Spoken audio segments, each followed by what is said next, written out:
মা এগুলো কি বানাচ্ছো আবার আজকে তুমি? বল তো এগুলো কি বানাচ্ছি, দেখে কি বুঝতে পারছিস? এগুলো কি? খাজা না?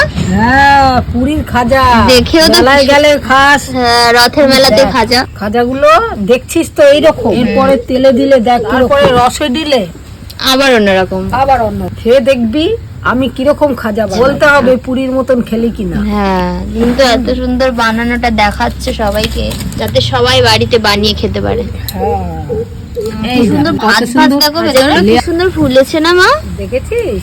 হ্যাঁ, তখন তো কি চ্যাপটা চ্যাপটা লাগছিল তাই না? এই যে চাপটাগুলোই তো। হ্যাঁ, ভাজটা পড়েছে ভেতরে খুব। বুনু একটা খাবা? বুনু খাবি মামা? না, ও খায় না। সেটা তো দেখলেনি কেমন বানালো।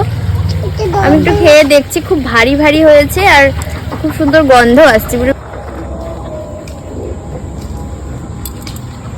বল এখানকার গজা ভালো? এই গজাটা ভালো নাকি তোর ওই পুরীর গজা ভালো?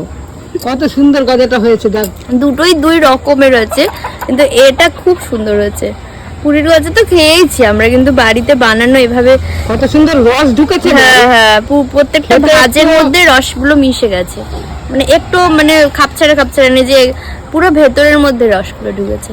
খুব সুন্দর হয়েছে গজাটা। আর কয় মিনিট লাগলো রান্না করতে?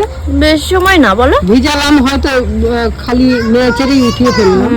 খুব অল্প সময় হয়ে যায় এটা। বাচ্চাদেরও খুব ফেভারিট এটা, বাড়িতে বানিয়ে দিতে পারেন বাচ্চা থাকলে। এরকম লেয়ার হয়েছে, কত সুন্দর খুব খেতে, কত সুন্দর হয়েছে। সুন্দর। শিরাগুলো দেখো হাতের মধ্যে পুরো চিনিগুলো দানা দানা হয়ে যাচ্ছে, পারফেক্ট শিরা হয়েছে।